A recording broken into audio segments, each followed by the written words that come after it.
And what is up, everybody? Happy Sunday. Welcome to Talking Ball, y'all. I am Cass Hargis. That is Jason Due and Lance Lacrosse. And we are here on a Sunday night. We're going to recap week 8. We are already in week 8 of the Louisiana high school football regular season. I know the Saints had a loss today. We had some breaking news, but otherwise, pretty good Sunday for you guys. A good weekend. So I'm saying high school football.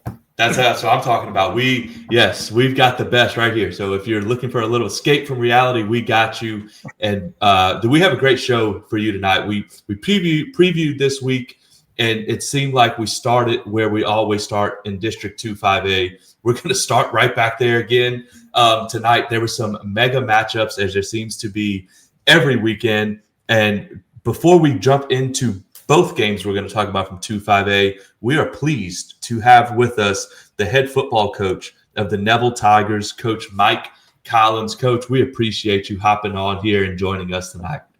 Well, thank you guys for having me. I really appreciate it.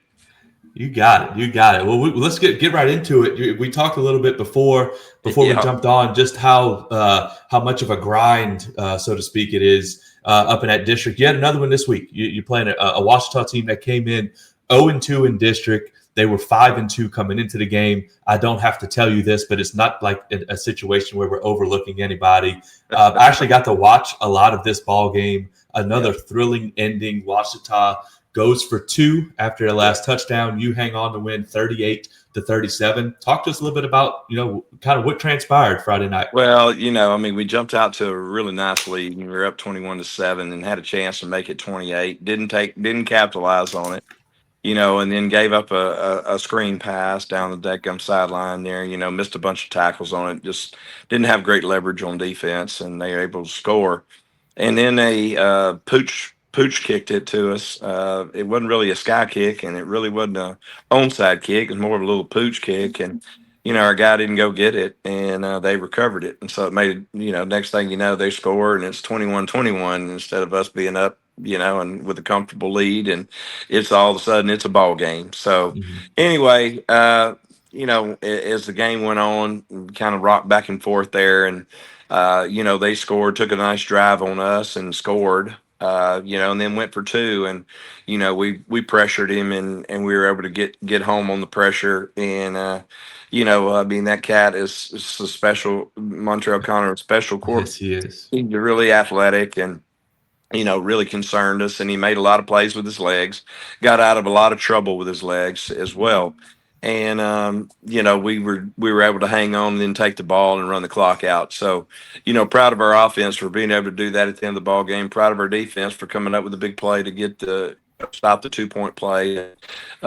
It came down to really special teams as well. We opened the game up, returned the kickoff for a touchdown. We blocked a field goal and returned it for a touchdown as well. So 2 big special teams plays in the ball game for us as well.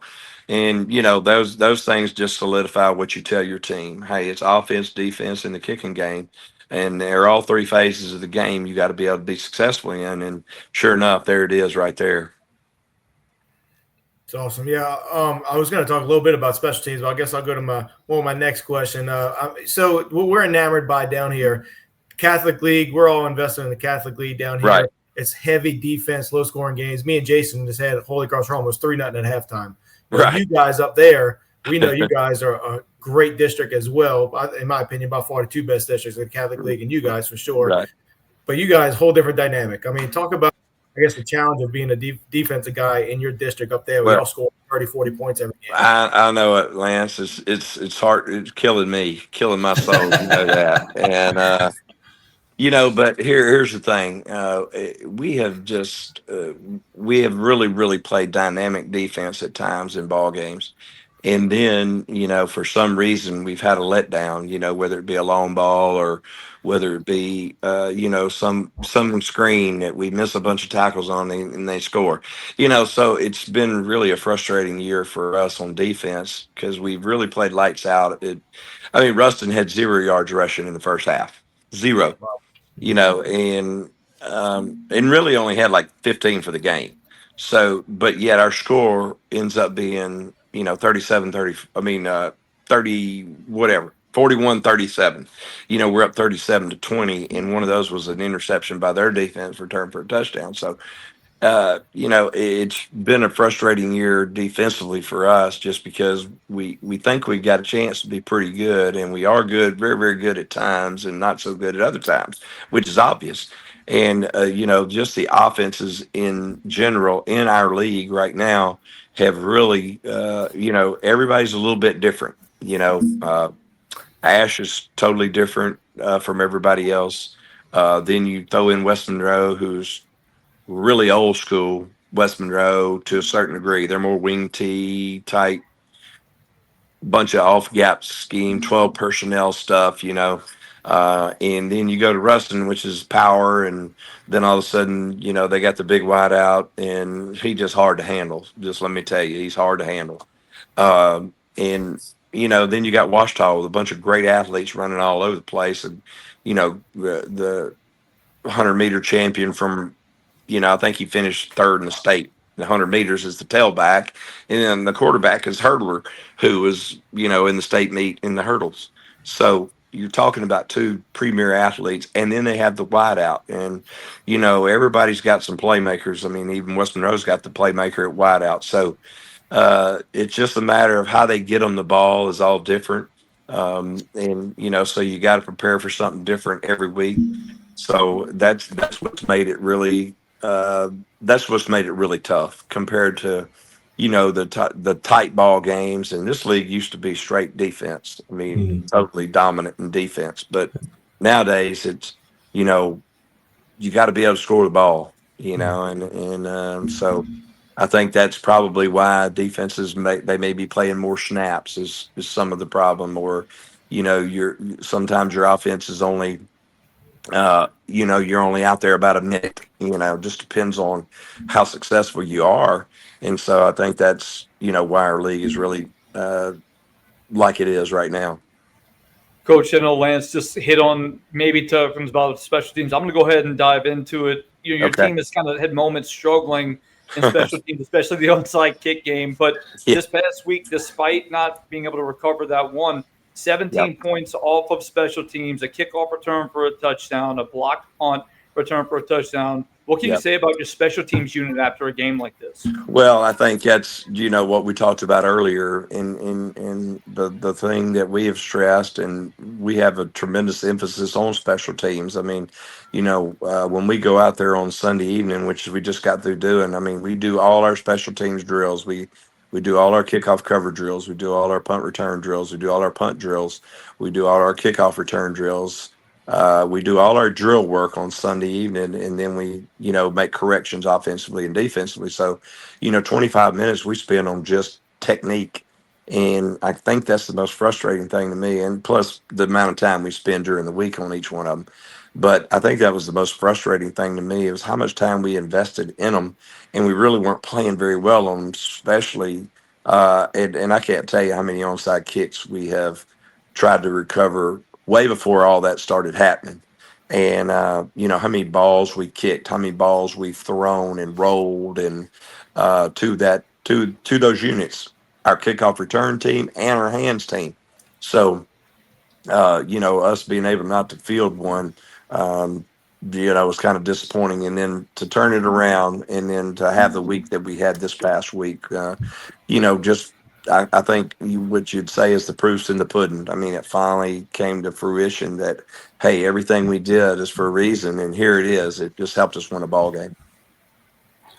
Coach, you talked about the offense being able to score in your district, and really, I guess that's the state of football as it is now. How comforting is it for you to have someone like Parker Robinson at quarterback? I know he battled some injuries earlier in the year, came back, and now he seems to be healthy.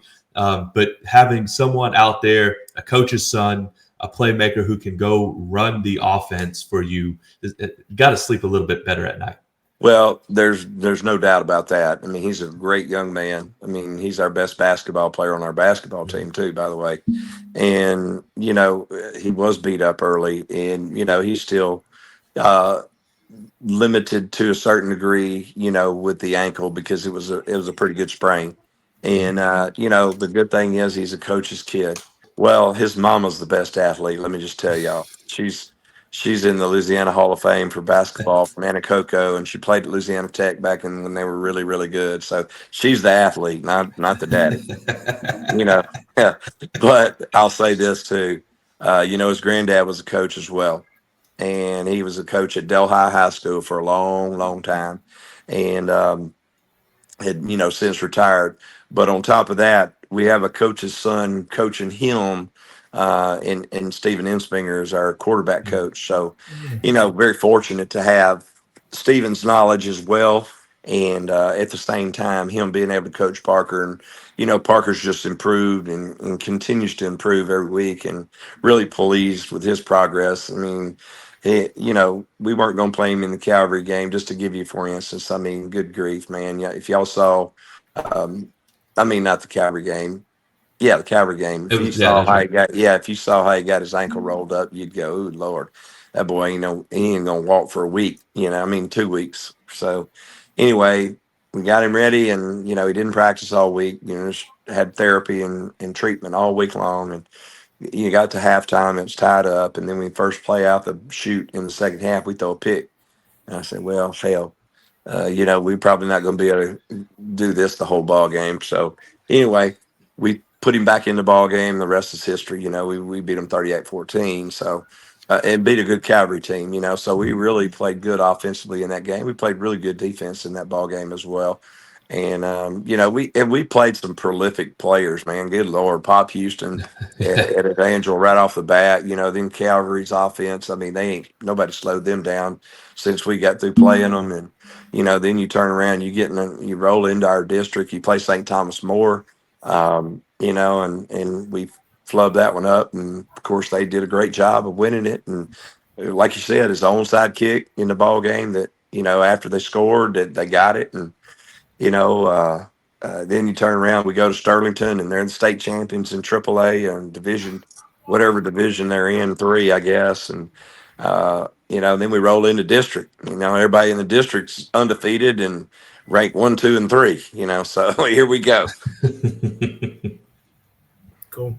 Coach, I'm a big strength and conditioning guy. You were talking about the development of kids, at your program before we really got on air. Would love to hear you talk about kind of your off-season program, your strength and conditioning program, and just the importance of developing kids up there at Neville. Well, Lance, I'm going to tell you, I got as good as there is, I promise you. Eric Herndon does a fantastic job with our strength and conditioning. Of course, now I'll give you a little background on Eric. Okay, Coach Al Miller, who you guys in strength and conditioning world are familiar with or should be.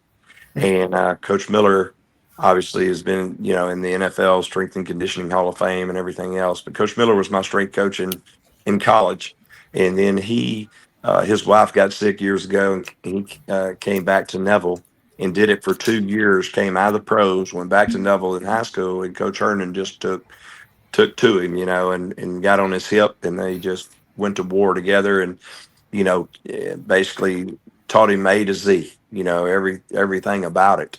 And so when Coach went back to the NFL, Eric took over, and Coach Miller comes by and visits all the time. And, we're always glad to have him around, just his presence. But Eric does a fantastic job, Lance. I mean, you'd love him. We're big, and we visited this morning, matter of fact, about, we got 24 guys with the new catapults on. And so we're going to, we measuring, the intensity, the overall, the force, and, everything that those things measure. It's endless, really. But there's certain things that we take out of there, and then we're going to talk about, and we're going to see how many yards a guy goes, and we're going to see how fast he went there, and we're going to see how much intensity he played with and everything. And we had some guys do some traveling over in the last ball game. Matter of fact, we did more in the ball game against Ouachita. Our overall intensity level in the Ouachita game was more than it was in the Ruston game. And and he came in and he said, "You believe in that?" And I said, "Yeah." We played hard. We didn't play very smart, but we played hard. And so anyway, we're big into the catapults. We try to utilize those things to, develop what we're going to do during the week. I mean, how much I'm going to utilize this guy in practice, how far he has to run, try to manage the distance, so we can get the great speed at which he works and the great intensity that he works with, and then that all goes into the weight room as well. So utilizing that in the weight room and making sure that we're still in, we're in periodization, still during our season. We're trying to continue to get stronger, but being smart about getting stronger. We're not backing down. We're just backing off the numbers, so to speak. So our volume is lower, but our intensity is higher. And so I think that's probably the best way to describe it to you. Coach, that was the best answer I've ever heard from a Louisiana high school football coach. I can't believe it. I know a lot about the catapults. I didn't realize. I mean, down here, none of our schools have them. It's incredible. If y'all have that, y'all tracking that. That is the new age of training. All these NFL guys I train, when I'm checking in on them, hey, how's it going? They're responding with catapult metrics. They're responding with, I hit 22 miles per hour. I was averaging this. That is a new age athlete. That's what they want. And that's what they're attracted to. That's how you get the most out of them. It is. And look, we put their deal up there every day, for we have 24 of them, and we have 24 guys on there, and we put all their little measurements up there on the board, where they can see it. And then we have a speed limit sign, a 20 mile an hour speed limit sign. And if you hit the 20 mile an hour mark, you get to sign the sign. And so we had the fastest guy we've had. It was in the Ruston game. He hit 21.9 miles an hour. And so that's been our fastest guy yet, over the years. Now we have, I don't know, we probably have 20 guys in the 20 mile an hour club that have hit 20 miles an hour. So we've been, we're trying to reward them too, and let them see how important that is, overall to everything. And but it's been pretty phenomenal. Trying to keep up with the times, Lance. It really is. That's incredible. Really good work. And you were worried about technology, Coach. Look at you. Yeah. Well, I can read a graph. That's about all I can do. You probably got how to do that. Well, look, Coach, I know I'm sure you get asked a lot about, guys like Robinson. You also have Zaylen Young, talented guy, Juju Burns, Jaden Reed. But, two guys that have really stood out to me are Imad Sledge and Jarvis Blackston. Blackston, a really physical running back. I really enjoy watching him. And Sledge, a guy, busted 2 big catches a week ago, has a ton of speed as well. Can you talk about some of those guys? I will. And you're talking about 2 really good football players, and 2 guys we'll have back, which Jarvis is just a sophomore and Sledge is a junior. And Imad had been hurt, until that game you saw where he made those great catches in, and ended up getting hurt in the dadgum game the other night, Washita game, first quarter. So I don't know how it'll be with him. He's just battling the toe, and it just keeps, we got him in a boot right now. So I don't know how long it'll be for him, but, really a special cat. You can see what he can do. And, when we have him and Zaylen in there at the same time, it's tough. It helps Zaylen tons because now they can't double him up and, all that. And Imad has great speed and, was able to, he'll go run a ball down, which you saw in that game. And Jarvis, man, he just, gets those tough yards. He's strong. He's powerful. I think what makes him special too is he doesn't look like he could catch a ball, but he was a center fielder as well in baseball. And, I looked out there the very first time last year when he was a freshman, I said, dang, I went to the baseball game, went to the freshman game to watch our guys. And because, a lot of our freshman football players are out there playing baseball when they're freshmen. And then, sooner or later they figure out, hey, I'm not very good at this or I'm better at this, and, decide to do one thing, and, which I hate. I never want them to do that because I just think it hurts all our programs. And I don't want him to do that. But he decided he wasn't going to play baseball this year. And I said, man, I think you're making a big mistake. But anyway, my point is he can go catch a fly ball and looks like he's been doing it his entire life. And so, but he has great balance and body control.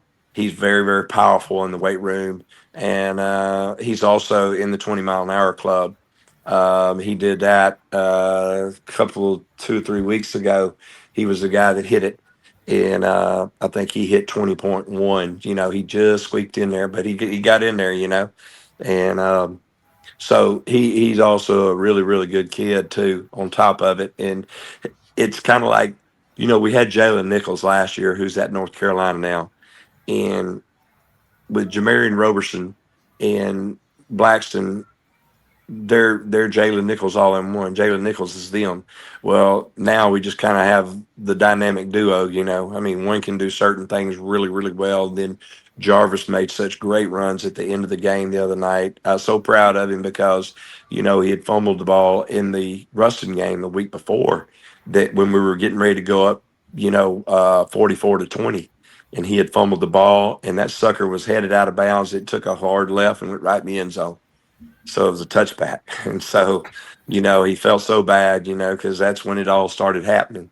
And, but he nutted up. He took that ball. He covered it up and protected it the other night because, trust me, they were trying to get it out of there. And, couldn't have been more proud of him for that. Coach, this has been a lot of fun. If we could stay here and do this all night, but I know you gotta go get ready for the schedule. Eases up a little bit for you. Yeah, you got the Rebels. So, yeah, and that game is at West Monroe. So y'all, it is. Yep. You will have your hands full, but there's no doubt y'all will be ready. Man, it's been fun following y'all. From afar, we can't wait to see what y'all do here moving forward. I know that. That district ain't no joke, and one of the reasons is because of coaches like you and staffs like you and y'all's program. But this was awesome. We appreciate you hopping on.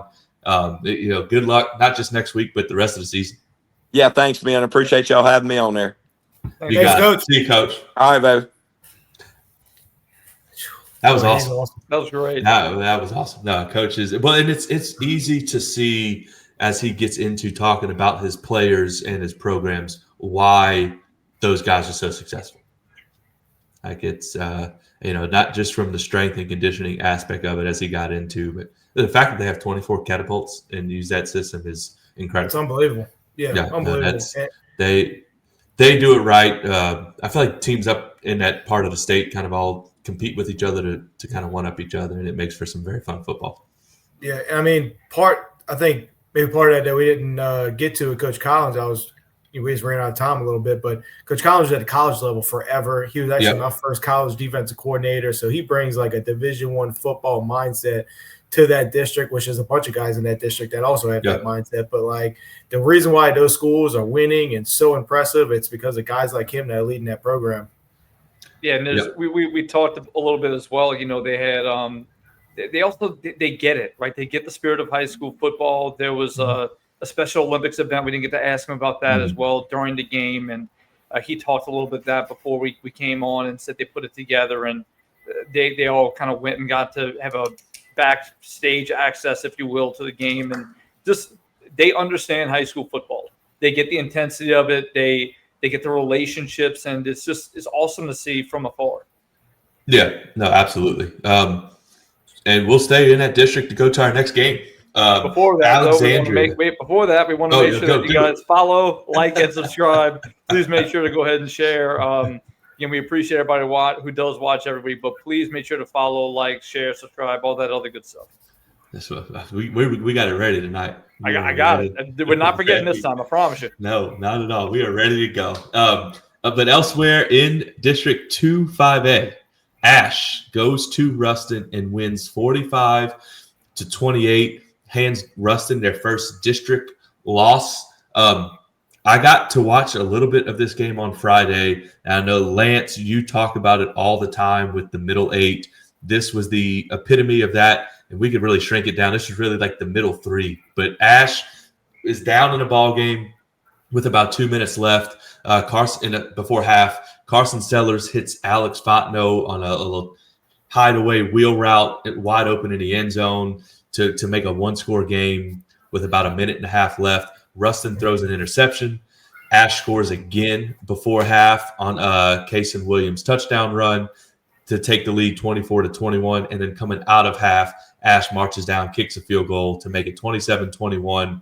And they kind of extend their lead from there. But it was the game was won with about 2 minutes left in the second quarter right there for Ash.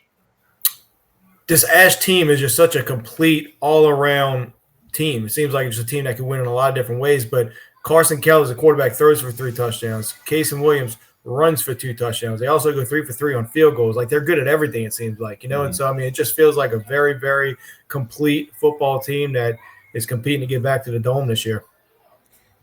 And don't forget as well, Williams ran for over 200 yards. I mean, he had a really big day offensively. You guys hit on it. The tail end of that half, I think they scored, I believe it was 31 unanswered at one point. It completely changed the complexion of the game. We know how talented Ruston is, and for them to come out and dominate that portion of the game and to win that way is super impressive. What I really like about Alexandria's offense as well, they'll go turbo. Like, they'll hit you with turbo. They'll stay same personnel, same side, and they'll just go at it. And when they're able to run their offense through their turbo set, they're really hard to stop because they have so many guys. Jakari Griffin, a guy at receiver. They got Noble Williams back this week too. Yes, he came back. Yeah. Yes, they do have Noble Williams back. So when their offense is revving and rolling, like, they are really hard to stop. On the other side of the ball, Dalen Powell still got his touches, 141 for 3 touchdowns. But I'm really impressed with this Alexandria team. We talk a lot about their offense, but Bayonne at defensive end is a really big playmaker. I know he just took a visit to a college campus recently as well. Bryson Phoenix, such a big physical player who's getting a ton of attention all across the college ranks this season. That's not including Xavier White. Xavier White's one of the leading tacklers in the state, guys. Really great instincts. But this Alexandria team has really shrugged off that loss to West Monroe a few weeks ago. And in this league, you have to be able to do that because it's very hard to see any team going through this district unscathed because there's so much talent top to bottom. No, there is, and it's physical week to week. And this Ash team, then you can't just do it on one side of the football. You've got to be able to score, and you've got to be able to play some type of defense. And Ash is starting to look like one of the more complete teams, not just in this district, but in the state. The fact that Kason Williams rushes for 219 on that Ruston defense is impressive. And then, oh, by the way, Carson Sellis is going to throw 3 touchdown passes. It's just tough to stop. But yeah, Ash looks like a very complete football team. And they're in the select bracket, so they're going to be competing again.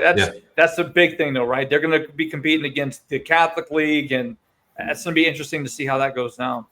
Yep, no doubt. Down in Lafayette, East Ascension. This is a non-district game. East Ascension travels to Turlings Catholic. Turling stays undefeated with an extremely impressive 64-29 victory. This Turlings team, they're 8-0, 4-0 in district, and their offense, man, it starts and ends with Alex Munoz. He started the game 10 of 11 passes, ended up throwing for 265 for 3 touchdowns. Also ran for 110 and scored a touchdown.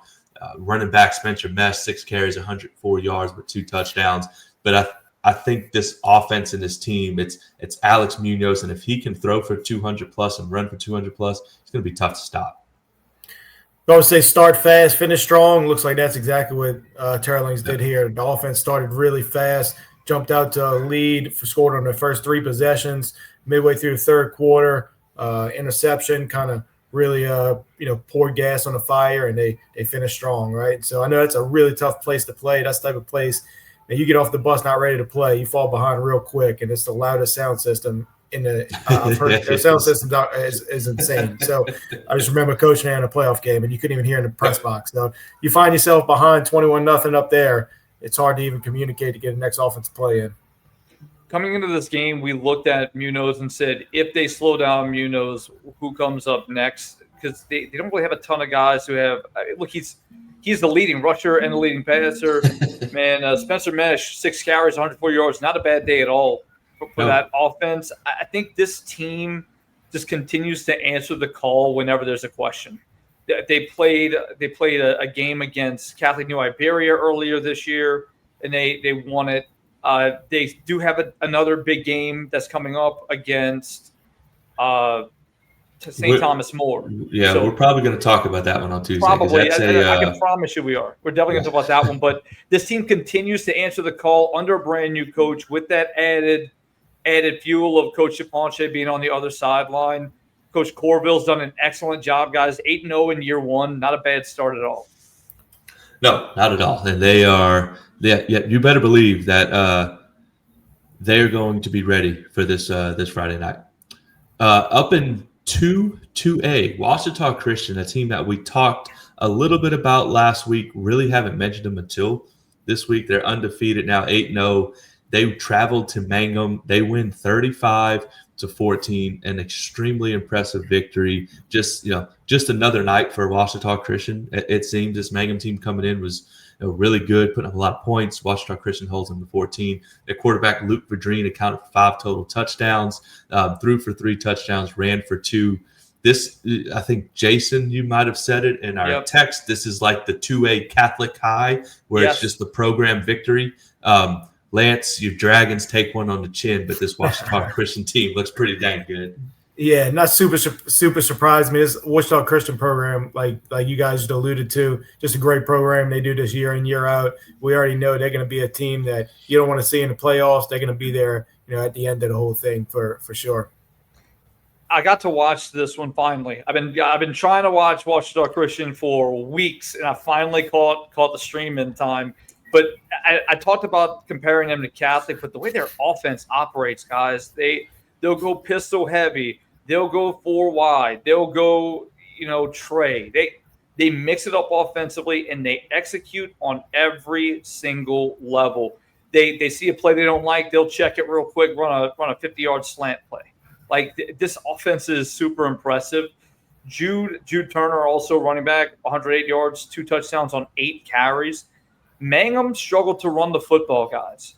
They struggle to run the football, and they're pretty versatile as well. They really do lean heavily on that run, but really struggle to get it going fully in that department. Despite that, their running back did have a pretty solid day running the football. Willie Randolph ran for 137 and 3 touchdowns, but really they could not get it going offensively. And when you're put in a corner like that and you're forced to play with one hand, it really makes it difficult. But hats off to Ouachita Christian. And guys, the big thing is Gavin Polk is going to be, we talked a lot about these lower brackets and potential teams. Gavin Polk could be the difference maker for this Ouachita Christian team. They've had a running clock in 7 weeks, haven't needed to use him. He is their kicker. Guys, he had a 57-yarder. There's film of him hitting a 57-yarder. And I'm going to tell you, there's a few teams I watched. They like to go for 2. They like to kick onside kicks every time. When you're playing against Ouachita Christian, you have to be able to execute on special teams, and that could come into play looking playoff time. Yeah, no doubt. It might come into play for those guys in the next 2 weeks. They have Faraday and Oak Grove. So their schedule and their district schedule kind of backloaded, but they seem to be clicking on all cylinders here as we inch closer to the playoffs. Speaking of clicking on all cylinders, Gina heads to Bunkie last Friday night, puts up 68 points. They win 68-45 behind Cedric Wilson rushing for 240. The 60-yard receiving touchdown was the last play that I saw before I actually clicked out of the game. I think that made it a 4-score game somewhere in the middle of the second quarter. This offense for Gina is explosive. It seems like they score 60 points every single week, but they go on the road and do this to a team in Bunkie coming in who was undefeated. So this Gina Giants team, it might just be for real. This definitely is one that we'd love to see a rematch of, I think. Bunkie comes in with a little better defensive game plan maybe. But one thing I learned about when I was living in Central Louisiana throughout college and all, Gina is a school it's in the middle of nowhere. It's a really strong football community. They always have good players, and then every now and then they have a special team like this one where they got many of great players. And so, they got the Cedric Wilson, Daniel Hatcher, stud running backs. I listened to that coach talk about how lucky he is to have these guys. You just got to get the ball in their hands, and they're that you don't even need a block for them all the time, right? And so, they got some serious talent out there in Gina. They always do, but this seems like a special year. Fun bullet point, This is Bunkie's first loss in exactly 2 years. So I think Bunkie's going to be okay moving forward. Yep, that is a good one. It's almost shocking to read that they haven't lost a regular season game in 2 years. That's crazy. And it was to Gina, right? So look, this Bunky team has a strong defense, guys. That's what's crazy. When you look at the score, you kind of like, oh, Gina, Bunky must not really have a good defense. This defense came in not giving up a ton of points per game. They've only given up more than 20 points one time this year. Yeah. I mean, it just speaks to the level of play that this Bunky team has. Zion Lee, Navy commit, still rushed for 197 and 4 touchdowns. He's also an excellent linebacker. But, man, this Gina team running that veer offense. I don't know what it is about that veer offense down here, guys. But, again, you got Curtis, you got Gina. Karen Crow still mixes in that split veer. It was really impressive to watch them. I think the big turning point was early in that game. Bunky tries to go to the flat, throws it backwards. Gina picked it up and ran it back for a touchdown. And from that moment, it felt like Gina kind of had the game under control. But Gina's offensive line, huge offensive line, really got a great push. And when you're talking about those guys, like Lance was talking about, Hatcher and Wilson, they're excellent backs. But you also have to credit those big guys up front for providing that push. Well, you know why their offensive line's so big? What's their mascot? Giants. The Giants. I mean, that's what else would you expect? That's what they got. I mean, you have to be a Giant to play offensive line there. That's true. I think they're only one of 2 Giants in the state. I think. Who's the other? I'll have to look that up. I'll get to my notes. I'll come back with that hard-hitting question next week. Who the other Giant is? Green Oaks. Green Oaks. Yeah, you could have gave me 4 weeks and I would have never guessed Green Oaks. Again, I'm saying that very confident, like I know for sure. I'm pretty sure. I'm not positive, but I'm pretty confident. Green Oaks. If you're listening and you know that, let us know. In the comments, go ahead and comment. And while you're at it, you can go ahead and like and subscribe, guys. Like, subscribe, share, follow, all that good stuff. Make sure put that one on the tee. There you go. I mean, it was perfect segue. I couldn't help it. That's it. Speaking of interesting, or not interesting, unique mascots. District 3-5A, the Acadiana Wrecking Rams traveled to Youngsville to play the Southside Sharks. This was a 14-10 game at halftime. Southside was up 14-10 at half. Acadiana, again, it's like once they got into district, they just started rolling. This is their 5th straight victory. They stay undefeated in district. Southside's 2nd loss. Overall, it's like the hump that Southside just can't get over. Honestly, I thought when I saw the score at halftime, I watched a little bit of the beginning of the 3rd quarter. I thought this just might be the night. Acadiana scores in a 4th quarter, though. Deion Simon, their running back, scores on a 1-yard touchdown run to seal the victory. This has got to be a heartbreaker for Southside, knowing how close they are. Kind of just business as usual for Acadiana. I got to pat myself on the back for a second. I kind of predicted this, if y'all remember, in the early episodes. Acadiana, new coach, new quarterback. Same system, but they played 3 really tough opponents, lost a couple close games in those first 3 games. And I remember saying, like, don't be surprised. I'm looking at the schedule. They could go on a little run. Don't count these guys out. It's too early in the season. Here they are, 5 straight victories, back to business. Just finding ways to win close games. I mean, like you said, Southside, we know Southside's a very good program, but it's tough to get over the hump when you're playing against teams like Acadiana. But, yeah, big win for Acadiana, going on the road, getting this win.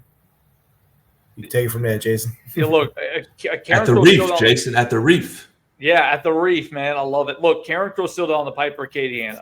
So their work isn't done. But one of the most – guys, I hate to say it like this, but if only the offense were more dynamic, I really was interested to see the Gallon versus Emmanuel Collins kind of going at it at wide receiver and cornerback, 2 really talented guys. But, guys, undefeated since Gallon's come back. Kennerson back I talked about on the pre-show. He's actually been out for 2 weeks. Deion Simon with a big first half touchdown run, 50-plus yards, and, of course, getting the game winner to seal it. But it goes back to early in the game. Acadiana had a special teams miscue. They muffed a punt. Southside gets the ball on the 10-yard line and can't put points on the board. And ultimately, that's what the game comes down to when you're looking at 2 styles of offense like they have. You're looking at a double wing offense and a split veer. So when you're running those 2 types of offenses, expect fewer possessions, and you got to make the most of every opportunity. Yeah, and we're 4 or 5 games in big close football games, and the theme has been special teams and or turnovers. It's the same thing. And this next game we're going to talk about, Belle Chase and St. Charles, I feel like is very similar to the Acadiana Southside game. St. Charles comes in, and I know they haven't been in this district for a long time, but the program that's got all the tradition, all the victories. Belle Chase, a team that's kind of trying to catch them or trying to get on their level and earn that respect. They get their opportunity. St. Charles wins the game 19-7. Again, it just kind of felt like a game where St. Charles, being the program they are, kind of expected to win and knew how to win and went out and did it. Belle Chase just not enough to finish the deal. But for St. Charles, Skylar Edwards, man, he might be one of my favorite players to follow in the state. 25 carries, 80 yards, and a touchdown. Their quarterback, Landry LeBlanc, 14 for 16 for 170 yards, big game, 74 yards. If he is going to perform that way, this team is going to be tough to beat.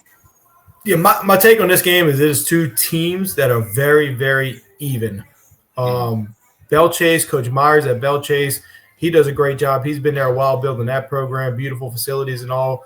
Amari Ambrose, really good quarterback over there, kind of similar to Landry LeBlanc. I think they're both juniors. I think, is Landry LeBlanc a junior? Yeah, LeBlanc is a junior. Ambrose, yeah. you know, is a junior. I'm not positive on Ambrose. So he's a junior as well. But two junior quarterbacks that are very good. Belle Chase, big up front, good athletes around them. Like, I think two very even teams. I think the big difference here is that St. Charles Catholic, we've seen their schedule. They played an extremely tough schedule to get to this point. They go into a game like this, maybe just a little bit more prepared because of the competition they've seen. Belle Chase has not played nearly the competition. Doesn't make Belle Chase a worse team, but I just look at the flow of this game where St. Charles got off to a much better start. They're up 12-0 at halftime, and then the rest of the game is kind of back and forth. It's 7-7 second half score, right? And so I think this is two very even teams. They're not going to get to play again because they're in separate playoff divisions. But I think that this is a coin toss game, and I think this type of win goes to St. Charles' program and the tough scheduling of Coach Stein. Savion Bartholomew for Belle Chase, big Texas State commit. Yep. Again, he tried to will his team, that's for sure. They came up, he forced a big turnover in the red zone. Guys, watching this game, when you watch St. Charles, to your point, Cass, LeBlanc dropped some dimes. He had some passes in the bucket, some really nice passes to Gabe Krugler, the tight end, and also to Walker LeBlanc, some really big pitches and catches. Coming in, I said they're going to run the football, and they did not. Look, they ran the football a good bit, but really their passing game was really the biggest difference. And, guys, this was it was a sloppy game for St. Charles. It wasn't their cleanest performance. Going into the half, there was a play that there's a ref shortage. They were not fully staffed for this game. What I can tell you is there was a play before half with 9 seconds left. It was clear as day he got in the end zone. He was a yard over the end zone. The refs take a minute to discuss it. Coach Stein tried to call a timeout. They ruled him not in the end zone and did not get the timeout. I think that really changed the momentum of the game coming out the half. But for the most part, this was not a clean performance for St. Charles, and you still find a way to win 19-7. I think that speaks to the program. But for Belle Chase, look, they're a zag team, right? I talked about that. When everybody's zigging, you want to zag. They like to run the football, which is not super common. A big physical defense. I think this Belle Chase team is setting themselves up nicely in that Division II non-select bracket. Yeah, no doubt. And it just playing teams like they've got this week or this past week in St. Charles, and then they have Shaw next week. That's only going to make them better and more prepared for the playoffs when they get there. Out in District 5A, Denham Springs puts a explosive halt to the Prairieville 3-game winning streak, winning 51-13, and it was a night of big plays for Denham Springs. Their quarterback, Dejan Galman, throws for 311 yards on only 16 completions. So 16 completions, 311 yards. He throws for 6 touchdowns, 5 touchdowns for 30-plus yards. So a big-time night for the Yellow Jackets, and just a tough one for Prairieville. But this Denham Springs team is very impressive, and they're in the thick of this district race. Yeah, great coaching staff out there at Denham Springs. Yeah, this is one. I mean, every week there's a surprise here and there. It feels like in this district. This one, I think before the season, you wouldn't have thought of this as a surprise. Yeah. But the way Prairieville's played the last few weeks, you thought they'd play a little bit better. But the quarterback had a tougher night. Skylar Carey, 83 rush yards. Still had one big touchdown run, but only threw 5 of 15 passing yards. So I think at some point, Denham Springs, again, great coaching staff, very old senior-led group that seemed like they just came with a really good game plan to slow down this Prairieville offense. Yeah, and Skylar Kelly is the focal point of this Prairieville Hurricane offense. Mm-hmm. So for them to slow, and I would say that slowed down, right? He still had nearly a $150 total on the day, still slowed him down. But man, DeJon Goldman has really had a phenomenal season. Hayden Ray as well, their tight end, is a big time playmaker. He transferred over from Live Oak this past season. He came up with a big 23-yard touchdown. This Denham Springs team has some potential to make some noise.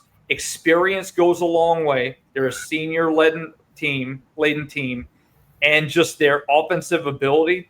Now you're matching it up with a big defensive effort. This is a scary football team coming down the stretch. Yeah, and especially those older teams, they don't panic. Whether it's within a game or within a season, like they're just going to keep showing up and doing what they need to do to be successful. This Denham Springs team could be very scary when they get to the playoffs because of that. 40 seniors. Yeah, 42 seniors, and I think like the later the season goes too, like there is definitely a grind over the course of the season when it comes to watching film and practice and Saturday mornings. But like when you got seniors like that, they want to. This is their last chance. There's no grind getting to those guys. So I think when I've been a part of older teams, they play better later in the season for obvious reasons. They're more mature and they handle those situations better.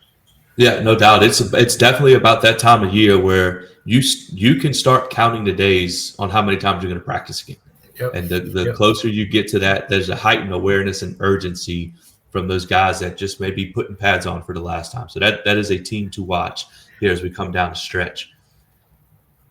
Teams to watch down in New Orleans, we've got Brother Martin in St. Aug. This game is played Saturday afternoon. St. Aug puts up 49 points, rolls to a 49-19 victory. This is a St. Aug team.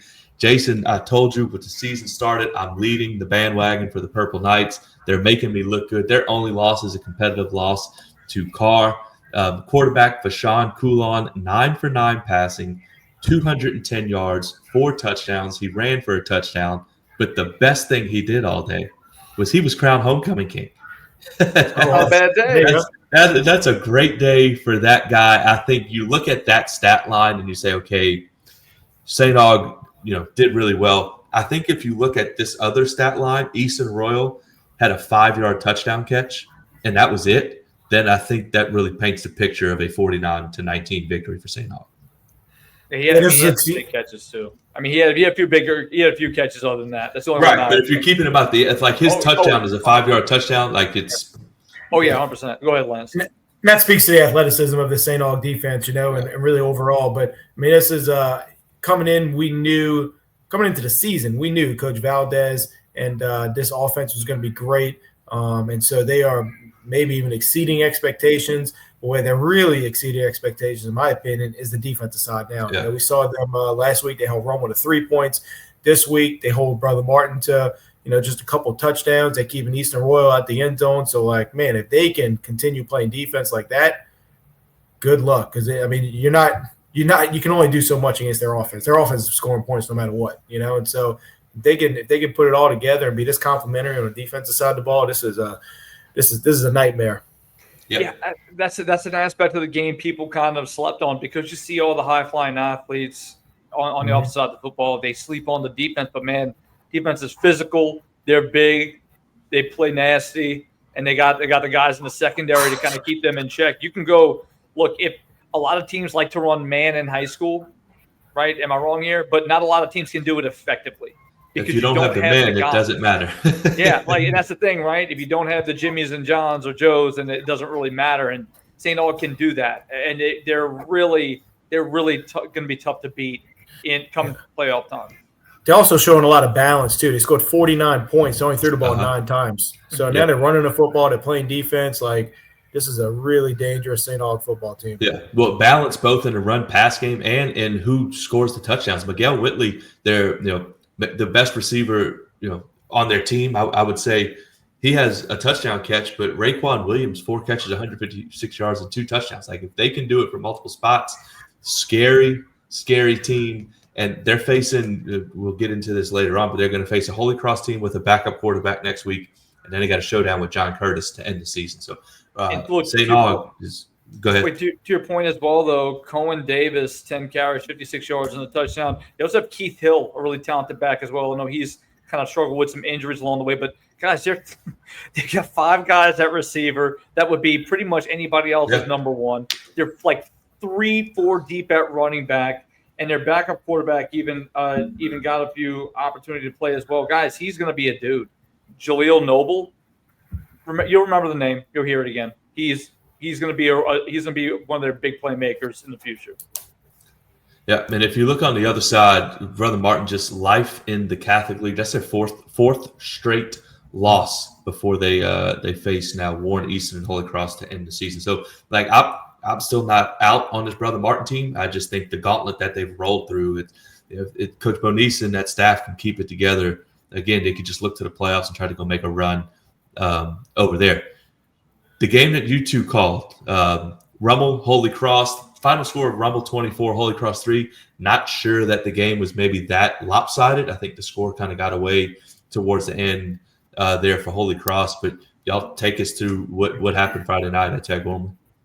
Yeah, I think for the most part, this game went exactly how Rummel would have wanted it to go. They ran the football. They controlled the clock. They played incredible defense. But both defensive units were really, really good.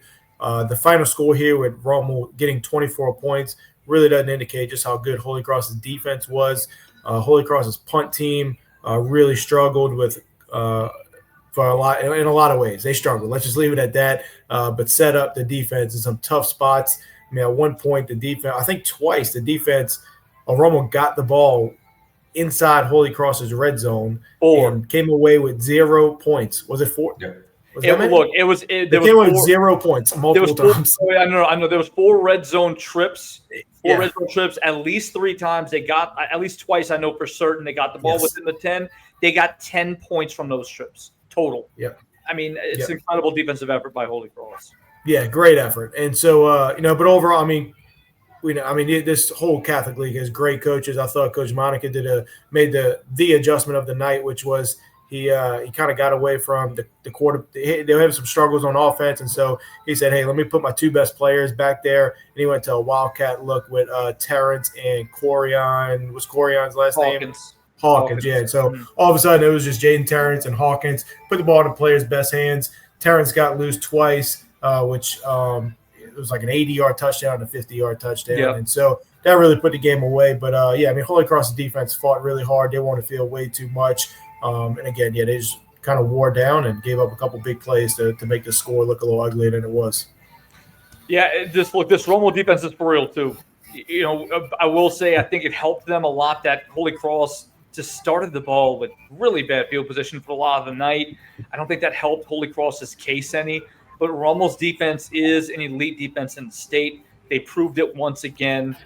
Holy Cross busted a few big runs, but really struggled to consistently move the ball offensively. Rummel's offense found enough to get the job done. They found it in themselves. But again, that's when you look at points per game, that kind of tells the story. Like that's what we knew coming into this game. They like to run the football. They're a hard-nosed team.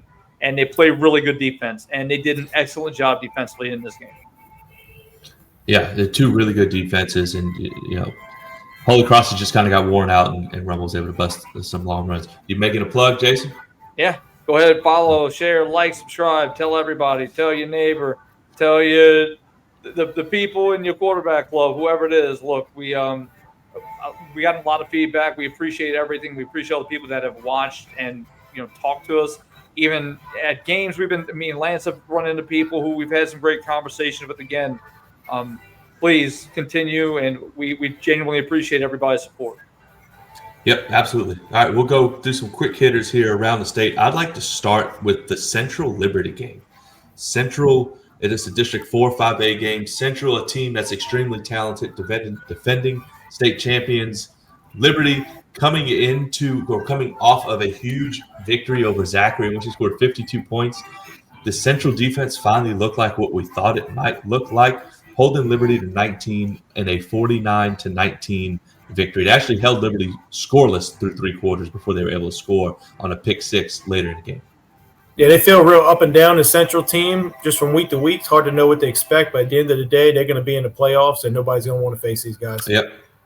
My guy Eric Brown did an interview with Coach Zachary from Liberty, and he said, we came out and everybody kind of came to see us. They came to see what the show was, and we didn't live up to the billing. And I mean, that's kind of tough to hear from a coach, but the truth is Liberty played an incredible game last week. Central knew coming in, like we talked about it. Defensively, they'd given up a lot more points than we would expect. Central clearly had a great game plan coming into this game, knew what to do. For Liberty, they're still trying to fight and scrap for a spot in the playoffs, guys. That's how competitive this is, and this is a good Liberty football team. So we'll see what happens down the stretch, but again, it shows to show how much more difficult it is to get into the playoffs present day. Yeah, that's what I was just about to say. That Liberty, as it stands right now, is the 25th team in Division I select playoffs. 24 make the playoffs, so they'll get some power points for playing some more district games, though. Like, that's a really tough district. I have to think that I got to think that they got a good shot to get in. No, I agree, and I don't think that anyone wants to see them in it. You don't want to see Central on the non-select side, and I don't know if you're going to be that excited to face a Liberty team that they've shown against a good Zachary team that they can score points. Before we go to the next game, I do have to mention this. I told you I would do it. I told my boys I would do it. The Hannon Hawks get a big victory over Cohen. They win 49-28. We pulled away late. Cohen made a few big plays. Their quarterback wasn't bad. A really good athlete. Made a few big plays, kind of keep them in the game, and then we pull away late to win 49-28. My guy Riley Jones rushing for 234 yards on 22 carries, and Hunter Lay had 5 catches, 47 yards, and a touchdown. Hawks have Lakeshore and Franklinton left. We've got to find a way to win one of those games to secure a playoff spot, but big time win for Hannon over Cohen. I heard Dupree had a big game as well, right, Grayson? He only had 20 tackles. Only 20. I think that's like his third. That's like his third or fourth 20 tackle game, along with Gabe Timmons. Gabe Timmons had 5 sacks as well. So a big night for those guys. I'm excited for them. Glad to see them do that and get rewarded for, they do a good job. That coaching staff and Coach Soper do a good job and finally get some results on the positive side for us. But yeah, 2 big ones left that we got to figure out a way to win one of them. What other game you want to hit, Lance? Yeah. I was going to go. So Country Day South Plaque was a really good game. Okay. Country Day jumped out to a lead. I thought Country Day had some pretty clean-looking uniforms, by the way. White, incorporating some black pants. Haven't seen that at Country Day. So that's probably why they got off to a good start. But in the end, South Plaque closed it out 32-23. Coach Feet getting another big win. And South Plaque returned a lot of guys, too. They're a dangerous team. They're really good. Country Day only has, two professional athletes, kids on their teams as well. Yeah. Deuce McAllister's son, both basketball players, and Corey Brewer's son, both those guys, incredible athletes at wide receiver, really big playmakers. But guys, what about this one? Covenant Christian beating formerly unbeaten Jeanerette, goes into overtime. Just a really impressive effort. This went into double overtime, actually. First overtime netted no points. And, of course, Owen Trosclair, really an impressive guy, a really big baseball player as well. Does enough to get his team the win. Donaldsonville St. James, we talked about Donaldsonville's defense being really big. St. James's offense, it just can't be overstated. They got Cayman Mitchell back at wide receiver. You add another piece to the puzzle that is this dynamic offense, just a really explosive offense. Going to be tough for anybody to beat. And This one stands out, guys. Ascension Catholic beating North Iberville. Guys, North Iberville might have some of the more they've got a running back in Favorite who's a really big playmaker. You also have Brejean Melanson, who's a really freak of nature athlete at wide receiver. And they got a really talented quarterback. But this Ascension Catholic team kind of proven like you need to be paying attention to us in Division IV Select. A really big win for that team. I was going to go Parkway is now 8-0. Parkway 45-42 winner over Captain Shreve. Captain Shreve is now 4-4 to averaging like 48 points a game. Got to be, but they're now 4-4 with just some defensive struggles over there. Yeah, we could stay up in northern part of the state. Calvary Baptist beats Huntington 45-35. Calvary, a team once they got in the district, we kind of lost sight of them a little bit, but they just keep scoring or keep putting up points and they keep winning ball games. This has definitely got to be one of the favorites heading into the playoffs. And look, they trailed early in that game. They had to come back. Hudson Fields, really great playmaker for Calvary at quarterback. There's a Braylon Huglin, who's I believe is a 4-star guy, a really solid athlete. But look, Huntington got some offense, man. Like they can put up points. Got that really big offensive line. So for Calvary to do what they're doing against better and bigger competition, their only loss to Mike Collins is Neville Tigers. Yep. Look, they're definitely in that conversation as elite teams in the state. Yeah, no doubt. Oak Grove over Faraday 13-6. That's two teams that you're used to seeing play deep into the playoffs. The score kind of indicates how both these teams want to play. They want to slow it down. They want to run the football, and they want to play defense, and they did just that. Oak Grove wins 13-6. This was a game. This is another interesting. It was played at Oak Grove. It was a Faraday home game. Faraday can't use their field. The LHSA deemed it unplayable for a certain number of weeks. I think at some point they'll be able to get back to it. But Oak Grove actually played the game at home, but it was a Faraday home game. Faraday, that's in that district with Washita Christians. Faraday has Washita Christian this week, so a tough back-to-back for those guys. Washita Christian, Mangum, Faraday, it doesn't get much more difficult than that. That's a brutal district. Yep. Showing the Owls got them a win. District win 17-7. Big win there. East Feliciana has been good all year. Not good enough for Elijah Haven, though. Elijah Haven, 4 touchdowns, another big day. Dunham beats him 42-0. He's got a ton of playmakers around him, too. Jarvis Washington, their receiver, he can flat out fly. They got some other guys on that team as well, man. They got guys that can play both ways. They're a fun team to watch. But, guys, young audiences, a team that's not playing for district honors, can't go another week without mentioning. They're 6-0 on the season. The Yaks, there you go, guys. Add that one to your mascot list. The only Yaks in the state. Good uniforms, too. Audience is Yak. All black. The young, and blue look, it's sick. It's yellow and blue. Yep. Yeah. The Yaks. I love it. You got some look. Got one Comet, got one Yak. There's a few others out there. The Giants, unfortunately, don't get it. They got two.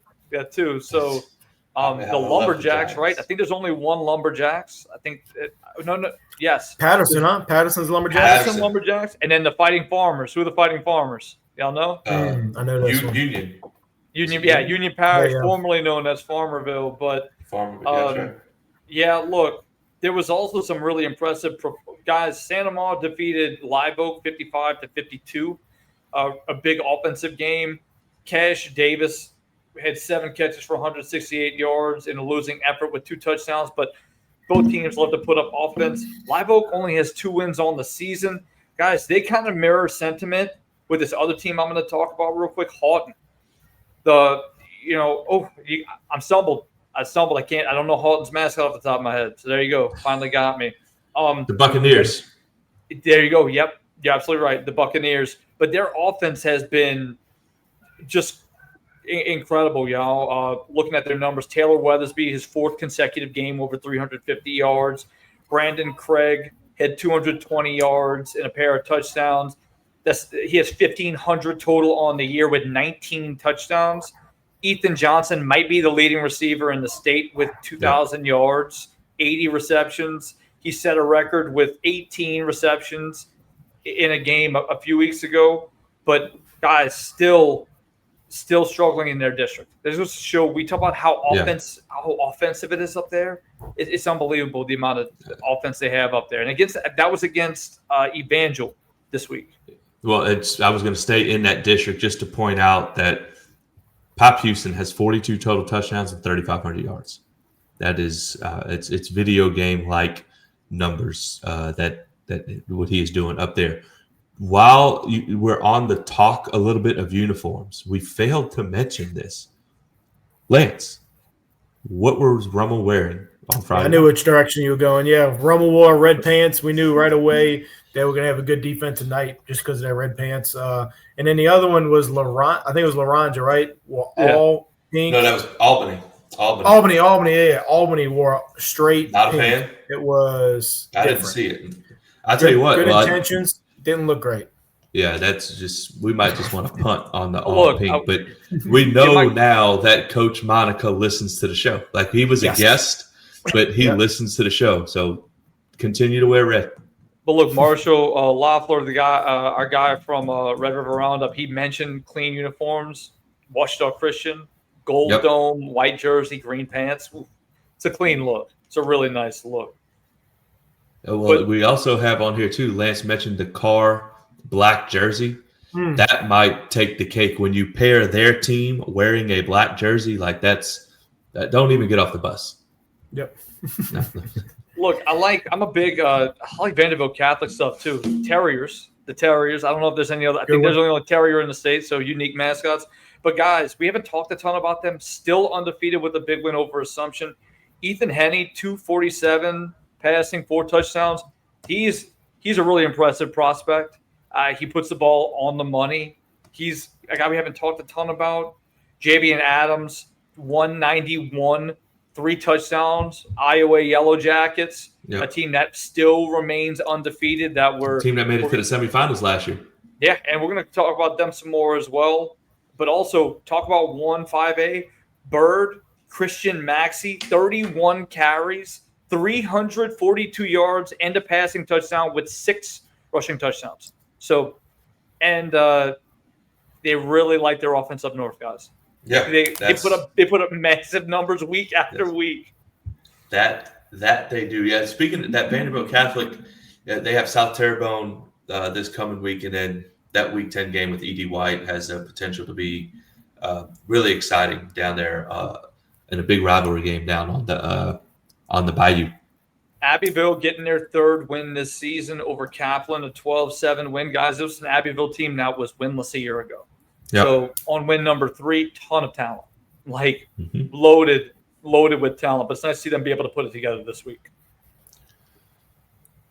All right. Is that y'all want go anywhere else?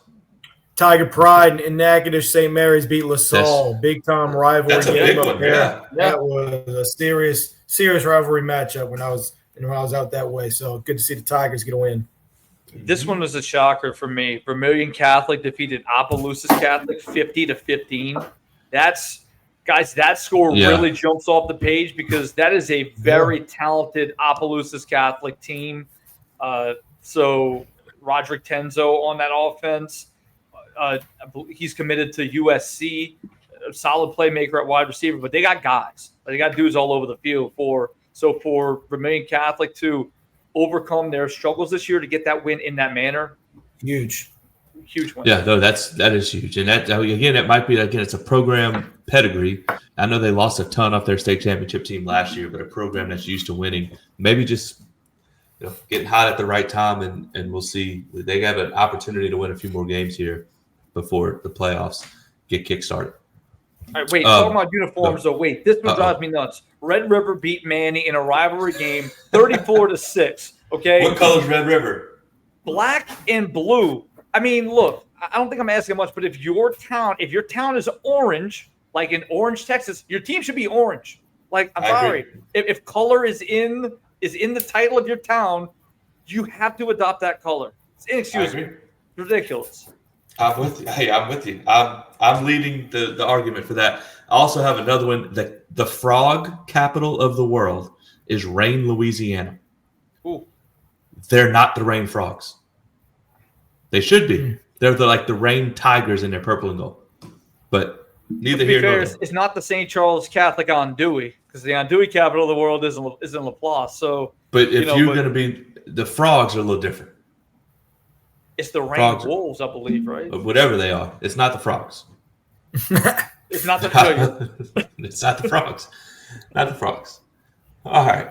Well, we've had enough fun for tonight. We could do this a lot longer, but we'll end it there. We'll save some for Tuesday. If you are still watching, please go follow, like, share, and subscribe both on X and on YouTube. You can also catch us on VSN, both live and on demand. We will see y'all again on Tuesday night at 8:05, where we will preview week number 9 of the high school football season. Tuesday, we could also get into some power rankings as some stuff starts to take some shape.